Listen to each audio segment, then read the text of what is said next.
Hey there, guys. So this is take, 3?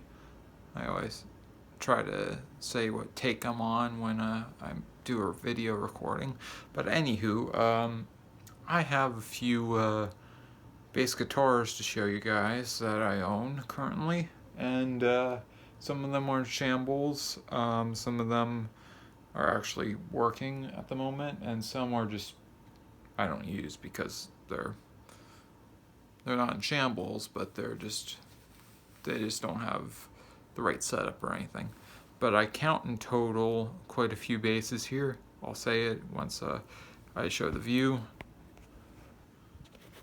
So we got my 5-string, we got my Stingray copy, we got an acoustic with the strings and nut off of it. It's non-functional at the moment. We have a Ibanez GSR 200, same model as this 5-string. We have a kit build over here. By the way, the Stingray is a kit build, and this hollow body bass is a kit build as well. It's a semi-hollow bass with a preamp inside of it. My only real preamp other than the one inside the GSR 200 over here.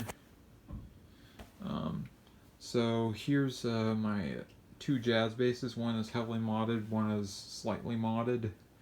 Here's the heavily modded one. I can tell you the controls real quick. I took the neck off this in order to get bolt screws for this one because the bolts failed on the when I was putting this one together. So neck plate's over there, as you can see right there. Anyway, we got a mudbucker in the neck position. I could have moved it up a little bit closer to the neck in retrospect, but that's just the original pickup right there, the original neck. Then a middle I put in, then a bridge that I routed out a little bit of the original bridge for in order to put a humbucker there. It's currently not wired correctly, but the wiring is as follows. That black knob right there, first black knob, controls that pickup. Then the silver knob controls these two single coils. Then that jazz style knob controls that back humbucker. And then finally you have your kill switch, which is an actual toggle on off switch, and a output jack. Yes, it's an output jack. Both of these are Squier basses. This one does not have the skunk stripe on the back, nor the good tuners. However, this one has the good tuners and the skunk stripe, and I use it as one of my main basses, although I don't really gig at all. Unfortunately, I don't get gigs, but if anybody wants me to gig in the Harford County area, I'll be happy to do some gigging. Anyway, going back to the semi-hollow, semi-acoustic, the preamp is as follows. You have that's the blend knob. I guess you could call it blend knob. Then you have your volume knob, and then your active EQ is these three silver knobs here, the unnotched ones. You also have a Hipshot bridge, which I don't like too much because there's a few flaws in the design. I routed out that neck pickup area, and so I had to take from my modified Thunderbird bass, which I sold a while back for $100. I had to take the neck pickup out of that, and the cover, and put it over there, because I don't know if you can see this or not, but if you look closely enough, there's a huge hole underneath that cover.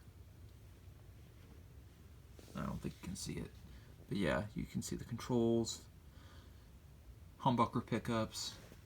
Then we move on to my first ever bass. Yes, this is actually my first bass I ever was gifted. Yes, it's a gift. Just out of the blue, one day my dad comes into one of the other rooms in this house. I'm just sitting there, and Actually, I was sitting downstairs in the love seat, and he popped this in my lap, and I was like, "Wow, okay." Wasn't too excited, but it's been a good bass for me. I've lent it to my friend a few times, and because it wasn't working the way I wanted it to, but I figured out the setup finally with the intonation. I thought the intonation on this bass was actually the adjuster for the it was the adjuster for the action, but that's not the case, of course. I put flat wounds on it for a while, and the neck bowed like crazy. I'll get back to you guys in a second. I need to do something real quick. Back to what I was talking about. Yeah, I've had this bass since I first started playing, just about. No real modifications to it. Yeah, it's a good bass. Has Roto Sound and Billy Sheehan on it. Billy Sheehan Roto Sounds, I guess you could say. With the low E being a little bit thicker and the high G being a little thinner. Anywho, there's that. The acoustic bass is a best choice bass. I have a review on my YouTube channel that has pretty much all the views on my YouTube channel. But yeah, I use this one for, or at least used to use it for just fun, and then I took the nut off and put it on the semi-hollow. And I haven't used it since. Yeah, I wish I could play the Red Squire jazz bass that I've modified, but I don't have the bolts for it. There's one other bass, and it's currently over at the high school I used to go to. I need to go pick that up. So there's that. I could do a playing demo of each of these for you. Just let me know in the comments. Right now, if you're wondering what this wire was, that's a piezo pickup or whatever. I put it on the neck because if I put it near the bridge or anything like that, it wouldn't work as well. So, and here's my first ever amp. No real mods except I took the handle off the top. I still have it. But yeah, that's pretty much the video for the collection. I'll be doing separate videos for each of the basses and re-reviewing them, giving you my thoughts about them. Alright, that's video. Bye.